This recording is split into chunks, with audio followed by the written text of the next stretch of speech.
आज करना है हमने वैदिक पीरियड या फिर कुछ कुछ वैदिक पीरियड या फिर आर्यनेस। वैदिक पीरियड क्यों बोलते हैं और आर्यनेस क्यों बोला जाता है? क्योंकि इस टाइम पीरियड में जो हमारे वेदास थे, कितने वेदास हैं हमारे? चार, फोर वेदास। तो उनको क्या किया गया था? कॉम्पोजिशन किया गया था इस पीरियड में। सो इसीलिए इसको बोला जाता है वैदिक पीरियड। आर्यों ने जो है अटैक किया था भारत पे, इसीलिए उनको क्या बोला जाता है? इस पीरियड को आर्यन एज भी बोलते हैं। और आर्या जो जितने भी नदन इंडिया के लोग हैं उनको क्या बोला जाता है? आर्यंस बोला जाता है। तो वैदिक पीरियड को हम फर्दर टू पार्ट में क्लासिफाई करके पढ़ेंगे। सबसे पहले आता है अर्ली वैदिक पीरियड, जिसका time period 1500 BC to 1000 BC तक रहा। उसके बाद लेटर वैदिक पीरियड का जो टाइम पीरियड था वो 1000 बीसी टू 600 बीसी तक रहा। तो ये दो टाइम पीरियड थे आर्यों के या वैदिक पीरियड के, जिनको कि हम आज सबसे पहले हम अर्ली वैदिक पीरियड पढ़ेंगे, उसके बाद लेटर वैदिक पीरियड पढ़ेंगे। तो सबसे पहले इवेंट ऑफ द आर्यंस, कि आर्यंस आए कहां से थे? जो आर्यंस थे वो मिडिल एशिया या फिर सेंट्रल एशिया से आए थे। यानी कि कहाँ का? आज का ईरान इराक वाला रीजन, वहां से जे इंडिया में एंटर हुए थे। ठीक है, यहाँ से जे ऑरिजिनेट हुए, तो यहाँ से होते हुए यहाँ पे खैबर पास है हिंदू कुश माउंटेन में। ठीक है, वहां से होते हुए जो इंडिया में एंटर करते हैं। अलग अलग इतिहासकारों का अलग अलग मत है। ठीक है, कोई बोलता है कि कहाँ से आए, कोई बोलता है कहाँ से आए, तो किसने क्या बोला है? ठीक है, तो जो मैक्स मूलर था जो कि एक जर्मन स्कॉलर था, उसने बोला था कि जो आर्यस है वो कहाँ से आए थे? वो सेंट्रल एशिया से आए थे। दयानंद सरस्वती ने बोला कि जो आर्यस हैं वो तिब्बत से आए थे। और एसी दास एंड संपूर्णानंद ने बोला था कि ये जो है वो उनका जो एरिया था वो सप्त सिंधु था। ठीक है, यानी कि land of the seven river. आगे मैं बताऊंगा भी कौन कौन सी रिवर्स हैं। उसके बाद बाल गंगाधर तिलक ने बोला था कि ये कहां से आए थे? जो आर्टिक रीजन से आए थे, यानी कि पोलर रीजन से आए थे। उसके बाद हॉर्स फ्लड ने बोला था जो आर्यंस है वो कहां से आए थे? तुर्किस्तान से आए थे। और जेसी रॉड ने बोला कि ये बैक्टीरियन थे जो कि हिंदू कुश माउंटेन एंड अमू दरिया रिवर के बीच में आए थे। अमू दरिया रिवर हम वर्ल्ड हिस्ट्री में पढ़े भी थे। कहाँ पे थी अमू दरिया river? Uzbekistan and Tajikistan Afghanistan border से होते हुए जाते कहाँ पे गिरती थी?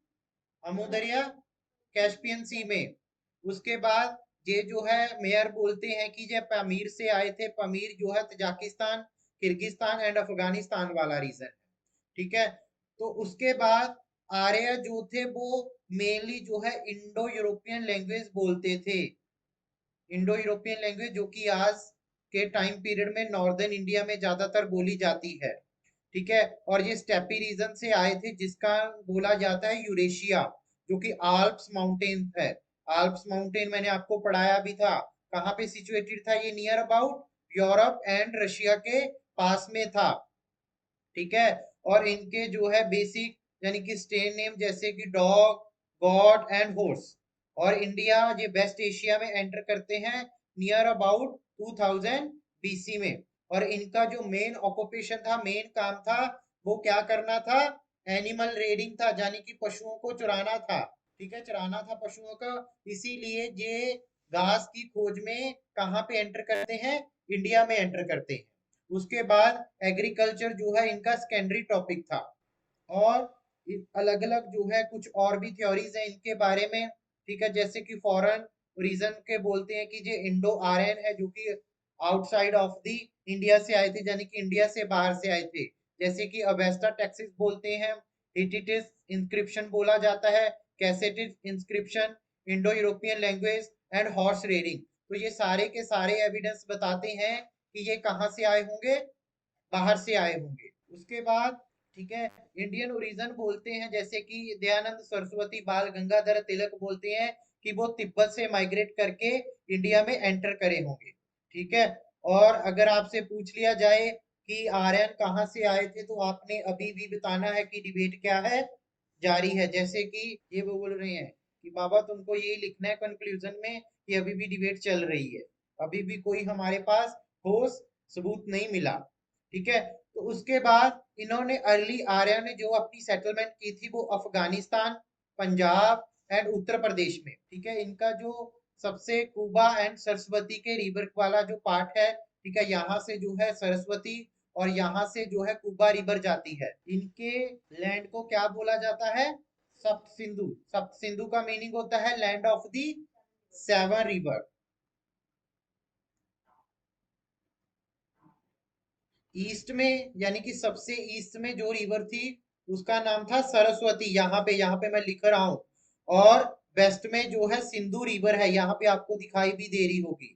ठीक है। और उसके बाद सतलुज हो गई, ठीक है, रावी होगी, ब्यास होगी, चेनाब होगी एंड जेलम होगी।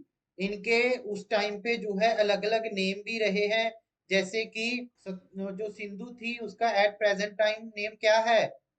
इंडस। और जेलम का नाम वितास्ता। ध्यान रखिएगा, कई बार पूछता है कि जेलम का पुराना नाम क्या था। और चेनाब का पुराना नाम क्या है? अश्किनी। और रावी का पुराना नाम क्या है? पौरुषनी। और उसके बाद ब्यास का पुराना नाम क्या है? बिपाशा बसु। उसके बाद सतलज, सतलज का पुराना नाम शतुद्री है।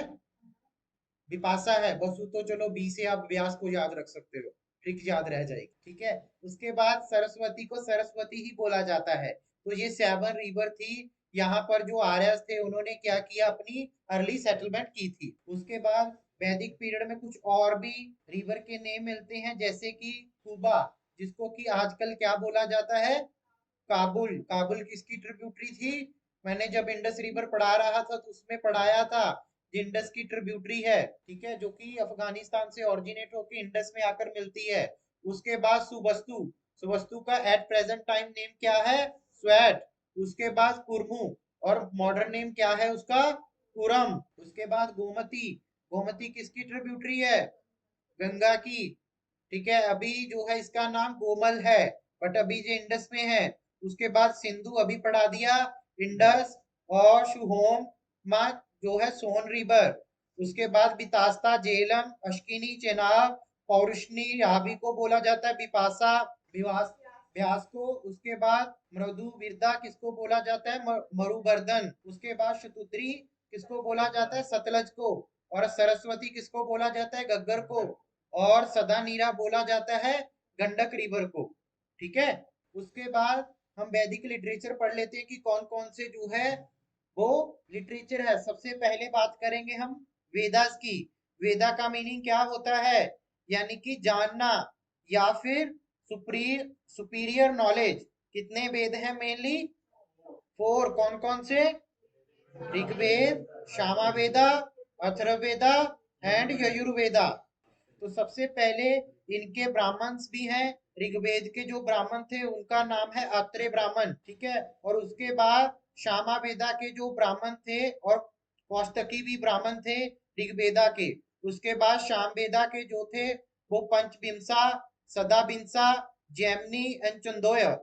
उसके बाद यजुर्वेदा के जो थे वो थे शतपथा एंड आत्रेय ब्राह्मण।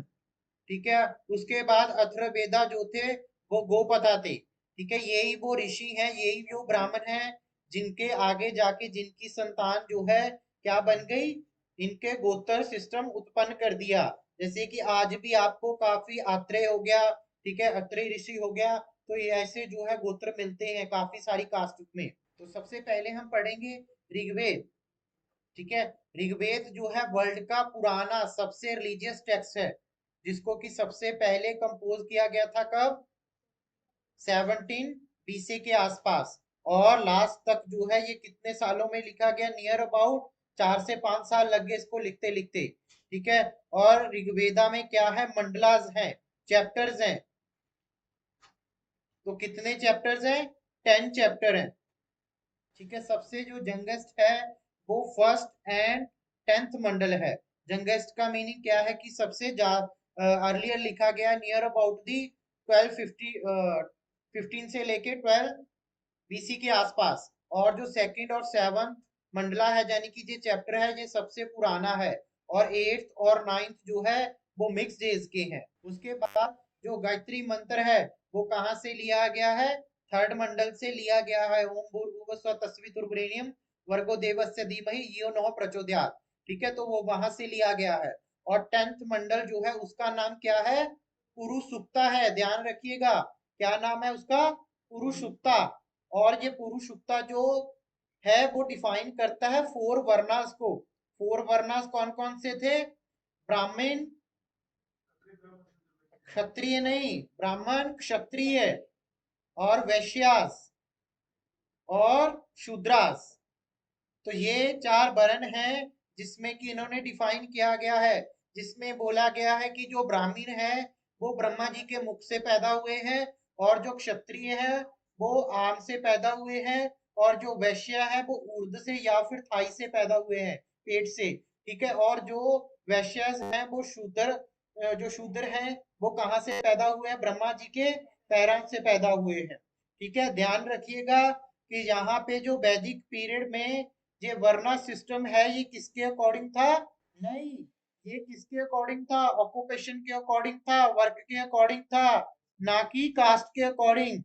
यानी कि जो पढ़ा रहा है या फिर प्रीस्ट है, पुजारी है, उसको क्या बोल देते थे? ब्राह्मण बोल देते थे। जो एडमिनिस्ट्रेशन है, आईएएस ऑफिसर है, ठीक है, या फिर जो क्षत्रिय क्या कर रहा है, सोल्जर का काम कर रहा है, उसको क्या बोलते थे? क्षत्रिय बोलते थे। और वैश्य बोला जाता था किसे? यानी कि जो ट्रेड करता है, बैंकर है, मुकेश अंबानी है, ठीक है, उसको वैश्य बोल देते थे। जो लेबर का काम करता था उसको क्या बोला जाता था? शूद्र बोलते थे। ठीक है, उसके बाद नेक्स्ट वन आता है सामवेदा। ठीक है, सामवेदा क्या था? यानी कि ठीक है, जितना भी म्यूजिक है, ठीक है, जो भी म्यूजिक के बारे में जो बताया गया है वो किस वेद में बताया गया है? सामवेदा में बताया गया है। ठीक है, उसके बाद यजुर्वेदा। यजुर्वेदा में जो है वो रिचुअल्स बताए गए हैं, और साथ ही साथ सोशल एंड पॉलिटिकल स्ट्रक्चर के बारे में भी बताया गया है जो उसकी सोसाइटी में है।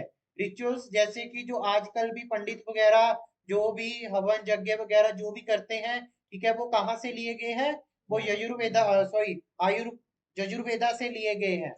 उसके बाद अथर्ववेदा।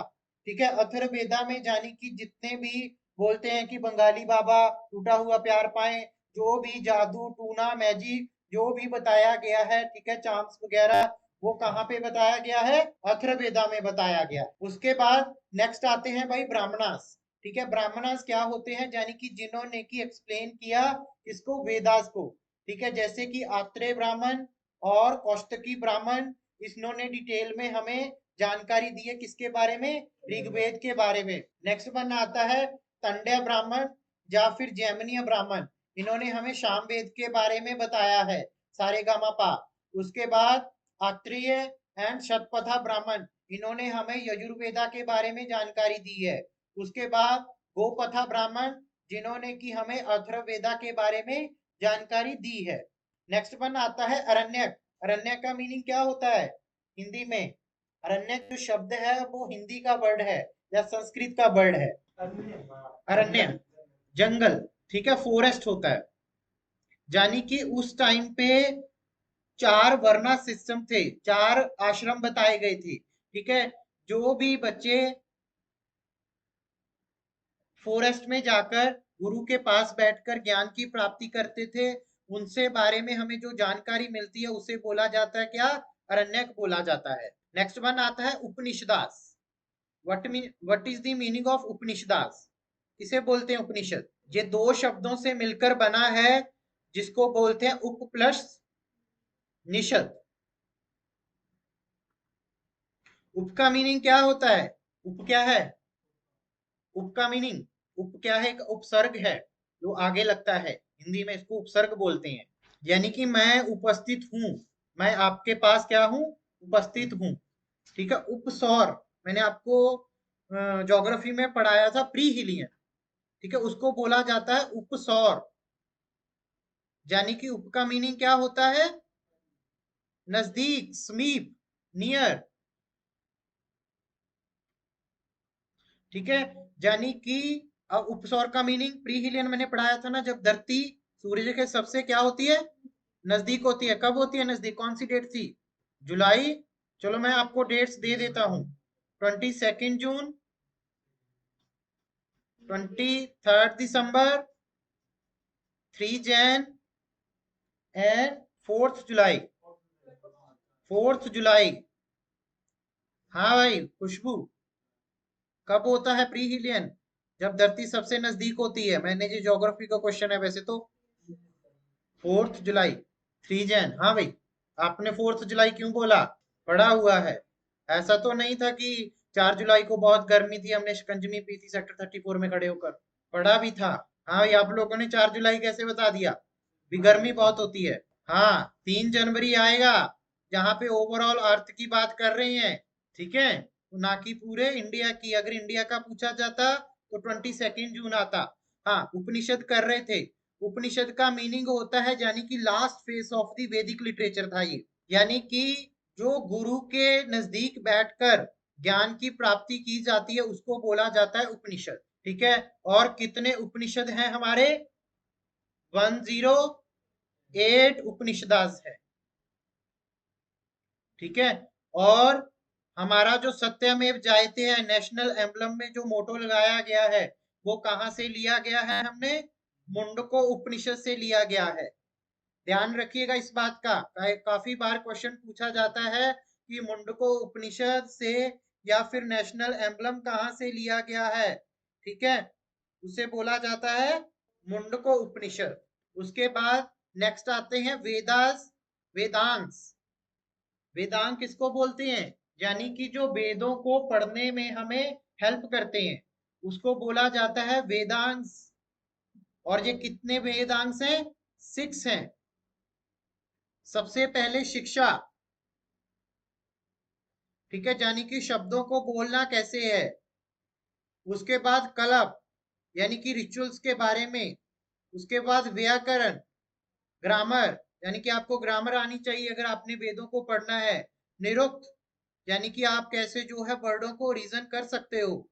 उसके बाद छंदा, यानी कि आपने कैसे जो है बोलना है या फिर कैसे जो है कंपोजिशन करना है। ठीक है, यानी कि आप कहाँ पे जो है फुल स्टॉप लोगे बोलते बोलते। जैसे कि यहाँ पे मैं उदाहरण दे देता हूँ, जैसे कि श्रीमद् भागवत गीता है, उसमें कौन सा छंद है? उसमें अनुष्टुप छंद है। अनुष्टुप छंद है। अनुष्टुप छंद यानी कि उसमें एक अगर श्लोक ले लिया जाए तो उसमें कितने अक्षर हैं? 32 वर्ड हैं उसमें। ठीक है, यानी कि जदा जदा ही धर्मस्य ग्लानिर्भवति भारता। ठीक है, अब मैंने बोला कि यदा यदा ही धर्मस्य,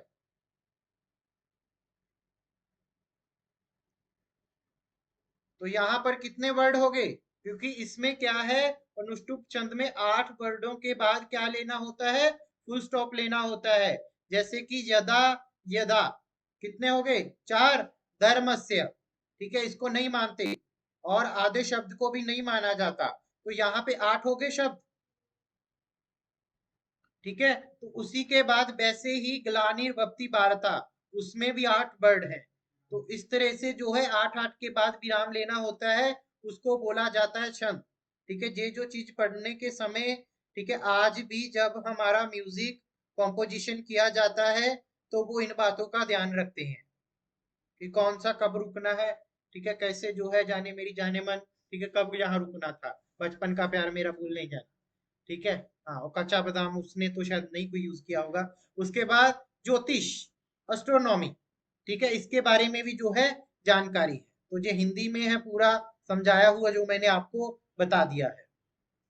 तो उसके बाद नेक्स्ट वन देखेंगे, इनका एडमिनिस्ट्रेशन सेटअप कैसे था। शब्द यही है भाई। ठीक है, इंग्लिश में ही आते हैं, इंग्लिश में ही आते हैं। हाँ, इंग्लिश में पेपर में यही देते हैं। ठीक है, ये परसों जो है एचसीएस का पेपर गया, हरियाणा सिविल सर्विस का। आगे पढ़ाऊंगा भी। एक उन्होंने टेक्स्ट पूछ लिया था कि वाली क्या है इन द एंशिएंट हिस्ट्री। वाली क्या है? ठीक है, उन्होंने अलग अलग दे दिए कि ये एक यूनिट है, ठीक है, ये एक पॉलिटिकल सेटअप था, ये एक टैक्स था, उसमें आएगा कि ये एक टैक्स था। ठीक है, तो एडमिनिस्ट्रेटिव सेटअप आपको ऐसे ही देंगे कि विश क्या है, जब विषयपति कौन है, तो सबसे पहले ग्रुप ऑफ द फैमिलीज होता था जिसको कि क्या बोलते थे, कुल बोलते थे। और उसके बाद कुल से मिलकर एक क्या बनता था, ग्राम बनता था, जिसको हेड कौन करता था, ग्रामनी करता था। और आगे विलेज को मिलकर एक क्या बनती थी, विश बनती थी, यानी कि एक तहसील बन जाती थी, जिसको कि हेड कौन करता था, विषयपति। और आगे विषयों को मिलकर एक जना बन जाता था। ठीक है, और जन या फिर ट्राइब हो जाती थी, जिसको कि हेड कौन करता था, राजन करता था। और ये जो वर्क करता था वो प्रीस्ट या फिर मिलिट्री कमांडर के अकॉर्डिंग काम करता था। हाँ, डिस्ट्रिक्ट लेवल पे जो है जन आ गया, उसके बाद जनपदास आ जाते थे। आगे जो है जनपदास यानी कि एक बहुत बड़े एरिया को जो है वो जनपद बोल देते थे। जैसे कि सबसे बड़ा जनपद था मगध जनपद, आगे हम पढ़ेंगे भी। उसके बाद कुछ इंपॉर्टेंट जो है ऑफिशियल्स होते थे, जैसे कि पुरोहित। ठीक है, जो कि क्या करते थे, रिचुअल्स करते थे या फिर एडवाइस देते थे, लाइक जैसे कि वशिष्ठा पुरोहित या फिर विश्वामित्रा। उसके बाद सेनानी, जो कि राजा को युद्ध के दौरान हेल्प प्रोवाइड करते थे, इनको आप मिलिट्री कमांडर भी बोल सकते हो, बट उस टाइम पे कोई रेगुलर आर्मी नहीं होती थी। उसके बाद प्रजापति। प्रजापति कौन होता था, जो कि official of the Pasteur kettles, यानी कि जो पशुओं को संभालता था, काओ को। उसके बाद ग्रामनी जो होता था वो, हाँ ठीक है, उसके बाद हेड ऑफ दी ग्रामनी या फिर ग्राम। उसके बाद बागा या दुगा, जो कि टैक्स कलेक्टर होता था। उसके बाद संग्रथी, जो कि एक क्या था, ट्रेजर था, टैक्स इकट्ठा करता था। उसके बाद सुता, जो चैरिट था, यानी कि जो रथों को देखता था, उसको बोला जाता था सुता। तो आपने ये शब्दों को याद रखना है कि सुता कौन था, संग्रथी कौन था, बागदुगा कौन था, ग्रामनी कौन था, प्रजापति कौन था, सेनानी कौन था, और पुरोहित कौन था। उसके बाद कुछ ट्राइबल समितिज होती थी, ट्राइबल असेंबलीज होती थी। जैसे सबसे पहली आती है समिति। समिति क्या काम करती थी, यानी कि इंपॉर्टेंट रोल निभाती थी इलेक्शन करने में, किसका, राजन का। जैसे कि आजकल हमारी आप राज्यसभा से लगा सकते हो। ठीक है, हमारी जो राज्यसभा है वो एज ए क्या, उसको भी क्या बोलते हैं हम, काउंसिल बोलते हैं। ठीक है, राज्यों की क्या बोलते हैं, राज्य परिषद बोला जाता है। तो वैसे ही ये भी जो हेल्प करती थी। उसके बाद आती है सभा, यानी कि जे, इसमें जो है सभापति बोला जाता था वोमेन को। और इसमें जो है वोमेन भी अटेंड कर सकती थी इसको, बस बाद में जो है इसको बंद कर दिया गया था। उसके बाद विधि था। ठीक है, इसमें जो है असेंबली थी, जिसमें कि मिलिट्री एंड रिलीजियस पर्पज से बनाई गई थी, नहीं जिससे में कोई डिस्क्रिमिनेशन था, आगे पढ़ेंगे भी। ठीक है, और ऋग्वेदा में जो है 122 टाइम विदिता का वर्ण आया है। उसके बाद गना होता था या फिर रिपब्लिक होती थी, जो कि लोगों के द्वारा चुना जाता था, जिसको कि बोला जाता था गणापति। ठीक है, जो वुमेन थी वो किस किस को अटेंड कर सकती थी, सभा को भी, विदिता को भी। आज से मैं पूरे 3500 साल 3700 साल पहले की बात कर रहा हूँ। ठीक है, आज हम 21वीं सेंचुरी में जी रहे हैं। तो आज भी हमारे पार्लियामेंट में सिर्फ 23% तक ही वोमेन का पार्टिसिपेशन है। ठीक है, अभी अभी उदाहरण देख सकते हो कि अभी तक भारत की सिर्फ दूसरी फीमेल है जिसको कि हमने क्या इलेक्ट किया है, प्रेसिडेंट किया है। ठीक है, और उसके बाद ये टैक्स था जो मैंने अभी भी डिस्कस किया था कि परसों पेपर में आ रखा था, संडे वाले दिन वाली टैक्स। ठीक है, ये एक टैक्स था, ध्यान रखिएगा, उसमें भी यही पूछा था कि ये क्या है, एंशिएंट टाइम पीरियड में था।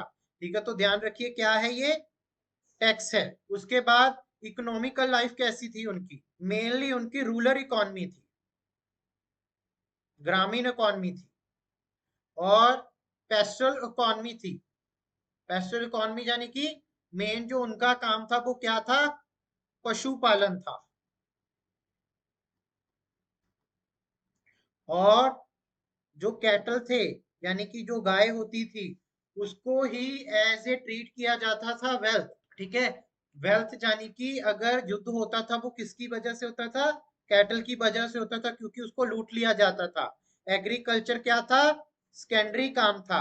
और कौन कौन सी फसलें उगाते थे? राइस, बार्ले, बीन, शिशुम, ये प्रोड्यूस किया करते थे। और उनको सोइंग की, हार्वेस्टिंग और थ्रेसिंग की पूरी नॉलेज थी। ठीक है, यानी कि बोना, काटना और निकालना। और उसके बाद जो काऊ थी वो मेजर होती थी वैल्यू, यानी कि जिसके पास सबसे ज्यादा काऊ है वो क्या है? अलोन मस्क है। ठीक है, वही क्या है? मुकेश अंबानी है। और उसको बोला जाता था गोधना। कोई भी मॉनेटरी सिस्टम नहीं था। ठीक है, लैक ऑफ द ट्रेड भी आपको देखने को मिलेगा। ठीक है, और इनको जो है वो नॉलेज थी अयस्क और ब्राउन्स की। अयस्क यानी कि किसको बोला जाता है? आर्यन को। उसके बाद इनका जो ऑक्यूपेशन था वो कैटल रेयरिंग था। और साथ ही साथ ये एग्रीकल्चर करते थे, किसको क्लियर करके? फॉरेस्ट को क्लियर करते। और मेटल जो यूज की जाती थी वो कॉपर थी, आयरन थी और ब्राउन्स थी। उसके बाद इनको जो है goldsmith, potter, spinner and carpenters भी लोग हुआ करते थे। और दो टैक्स थे, एक का नाम था बाली और दूसरा का नाम था बागा। ठीक है, गोल्ड कॉइन चलते थे जिसको कि बोला जाता था क्या? निष्का। और इनका जो यूज होता था वो वाटर सिस्टम के लिए यूज किया जाता था। जो रिवर थी उनका यूज किया जाता था ट्रांसपोर्टेशन के लिए।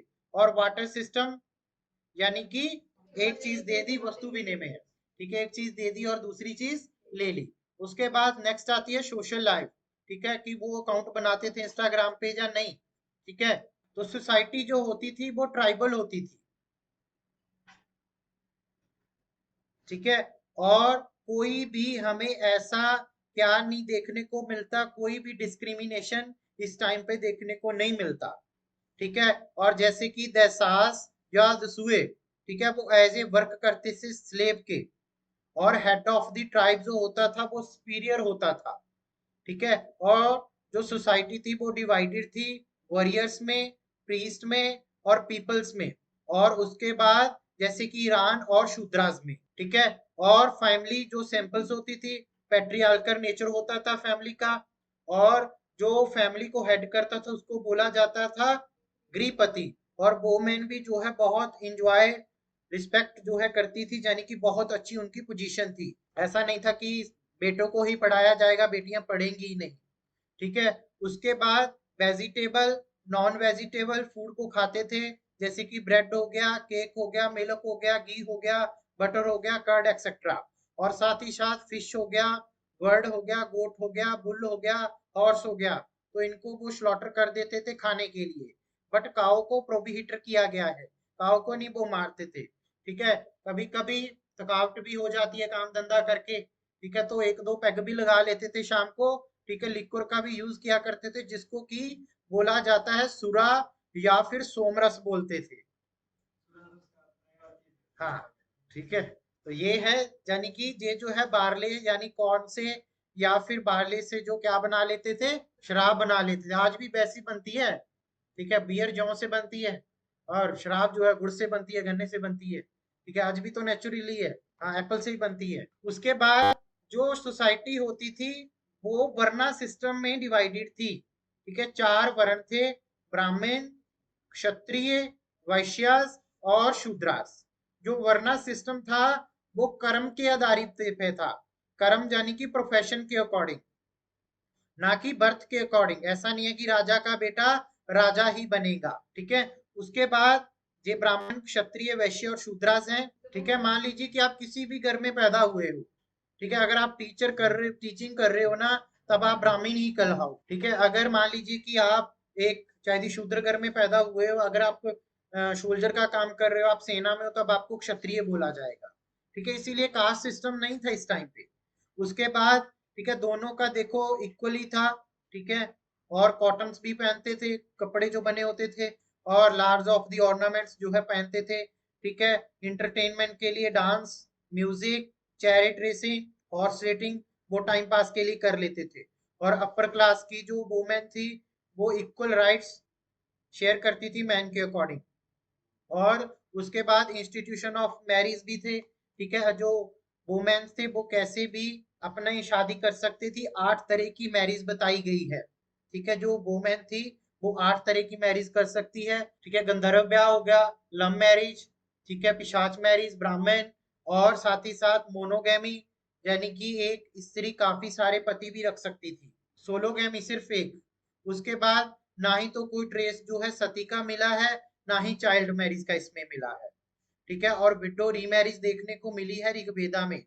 ठीक है, जो कपड़े पहनते थे उसको बोला जाता था निवी। ठीक है, जो शिव जी ने पहन रखी होती है लॉइन क्लोथ, ठीक है, उसको निवी बोला जाता था। और जो हेड ड्रेस होती थी उसको बोला जाता था उशनीश। ठीक है, और वोमेन की जो कंडीशन थी वो बहुत ही रिस्पेक्टेड फुल थी। ठीक है, अगर लड़कियां पढ़ना चाहती थी तो पढ़ाई जाती थी, यानी कि छोरियां छोरों से कम नहीं थी। ठीक है, यानी कि ये भी बोल रही है कि मैं भी आईएएस बनना चाहती हूँ। ठीक है, तो वो आजाद थी कि वो आईएएस बन सकती है। उसके बाद ना ही कोई पर्दा सिस्टम, ना ही सती, ना ही चाइल्ड मैरिज थी। ठीक है, एजुकेटेड वुमेन के भी हमें नाम मिलते हैं, जैसे कि गोशा, अपाला एंड विश्वरा। ठीक है, और जो वुमेन थी वो पार्टिसिपेट कर सकती थी पॉलिटिकल ऑर्गेनाइजेशन, जैसे कि सभा एंड स्मृति में। उसके बाद नियोग ट्रेडिशन भी था। अगर मान लीजिए कि किसी का पति मर जाता तो वो दूसरी शादी भी कर सकती थी। ठीक है, और रिलीजन कैसा था वैदिक पीरियड में? ठीक है, सबसे पहले वो वर्शिप करते थे एलिमेंट्स की, यानी कि नेचर की पूजा करते थे। उनके अलग अलग गॉड्स थे और डाइटिस थी, यानी कि देवी देवता थे। सबसे पहला जो देवता आता है उसका नाम था पुरंदर, यानी कि गॉड ऑफ द रेन या destroyed of the fort God. उसमें कोई गॉड नहीं मानते थे, वो तो नेचर की कल बताया था। ठीक है, जो मातृ देवी थी उसकी पूजा करते थे। उसके बाद सेकंड जो प्लेस था वो अग्नि का था, फायर का। और थर्ड नंबर पे जो है वरुणा, यानी कि वाटर को दिया गया है। और अदर भी जैसे कि पृथ्वी, अर्थ और वायु को वो क्या करते थे, वर्शिप करते थे। और फीमेल जो गॉड गॉडेस थे जैसे कि लाइक अदिति एंड उषा। उसके बाद कुछ और भी वर्शिप किया करते थे, जैसे कि प्रजा, चाइल्ड, पशु, कैटल्स, और जो फूड एंड हेल्थ और वेल्थ के लिए भी वो क्या करते थे। नहीं, वैदिक पीरियड से नहीं था। जे आया कब? जे आया तब क्या हुआ कि जब बाहरी अटैक होने लगे। ठीक है, तो जितने भी फॉरेनर अटैक थे वो लड़कियों को उठा के ले जाते थे। ठीक है, तो माँ बाप ने सोचा कि हम अपनी बेटियों की जो शादी है वो जल्दी जल्दी कर देते हैं, इसीलिए वो जल्दी जो है शादी कर देते। ठीक है, उसके बाद इंद्र जो था वो थंडर, स्ट्रोम एंड रेन का क्या माना जाता है, देवता माना जाता है। और अग्नि जो कि इंटरमीडिएट थी गॉड का and one of the people.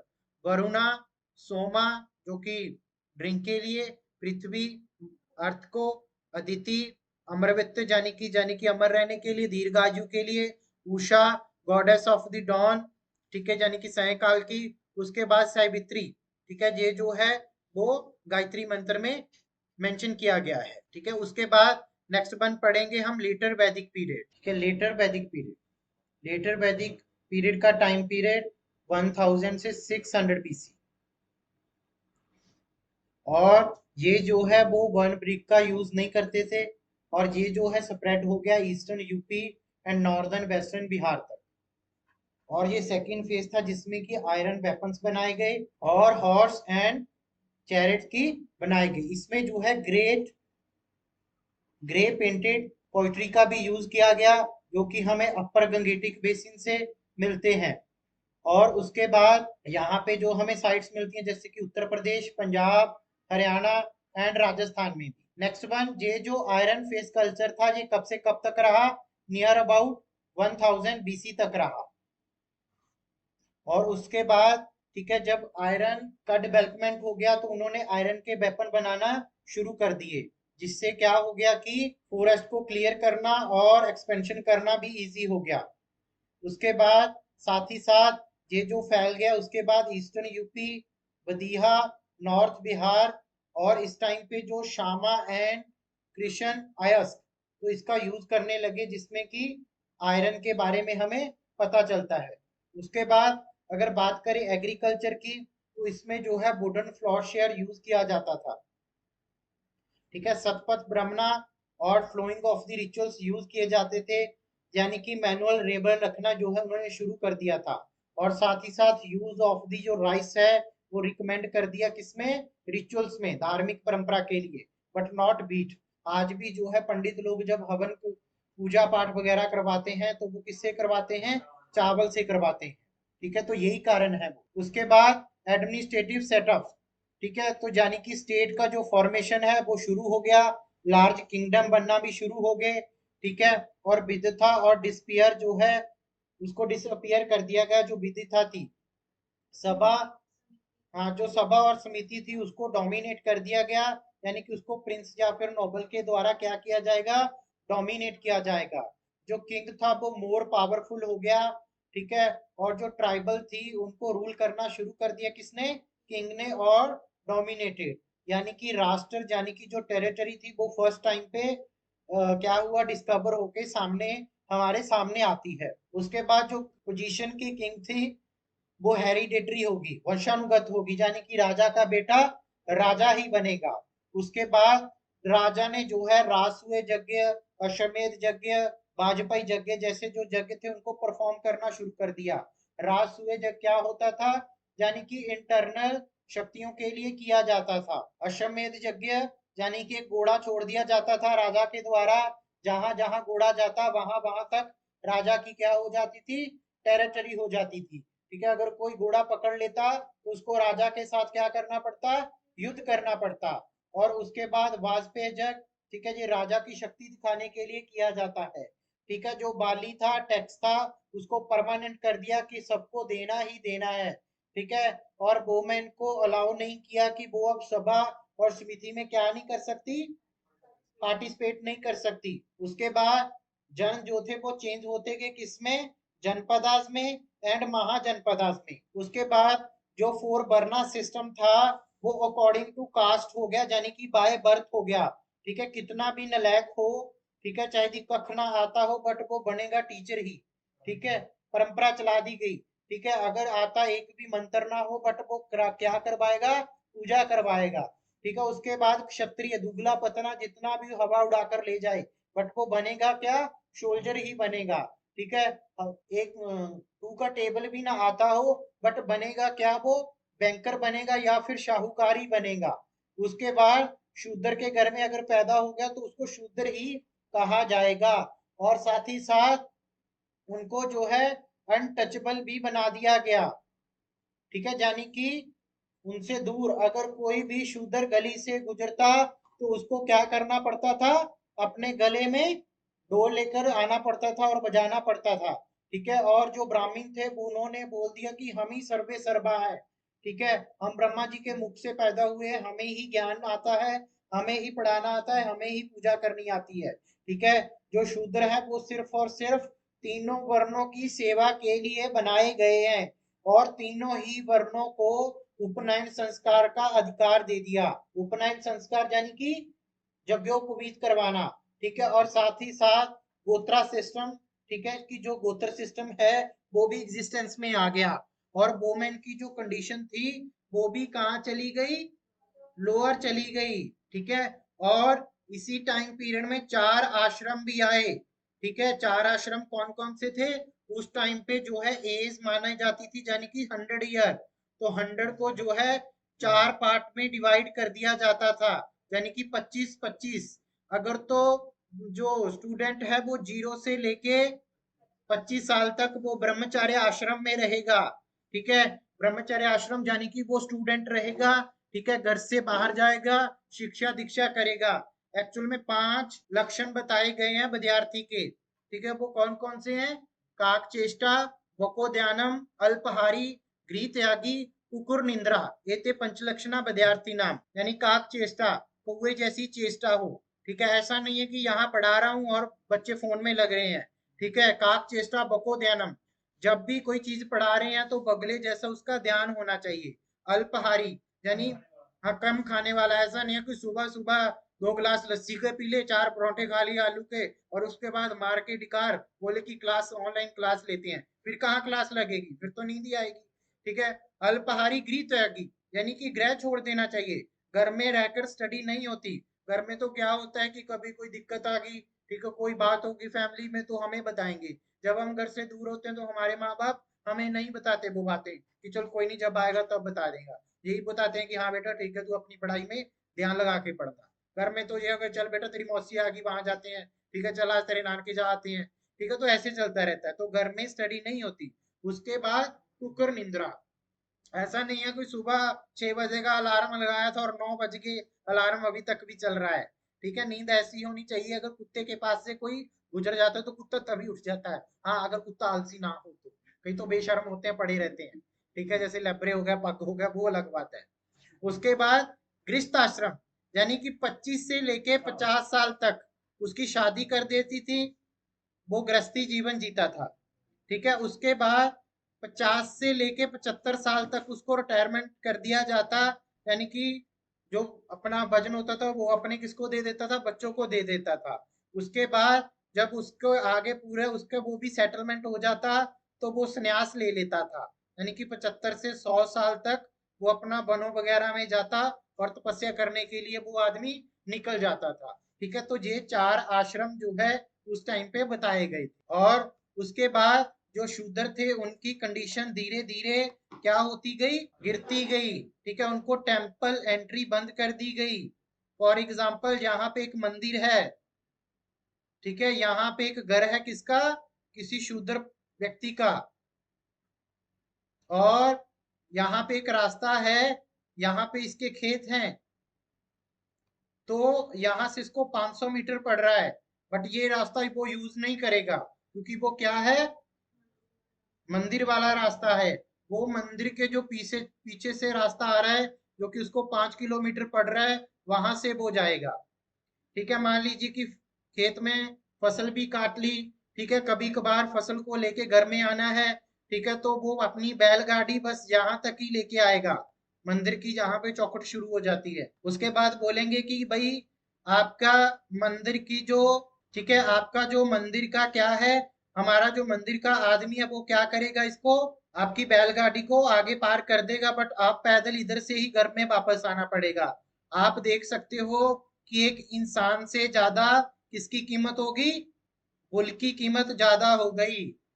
ठीक है, तो गीता में लिखा है कि जदा जदा ही धर्मस्य ग्लानिर्भवति भारत अभ्युत्थानम धर्मस्यम तदात्मानं सृजाम्यहम्, कि जैसे जैसे धर्म की हानि होगी और अधर्म बढ़ेगा, ठीक है, तो मैं किसी ना किसी रूप में जन्म लेता रहूंगा। तो जब भाई इतना अत्याचार बढ़ गया, तो भारत की धरती पर दो धर्मों का ऑरिजिनेट होता है।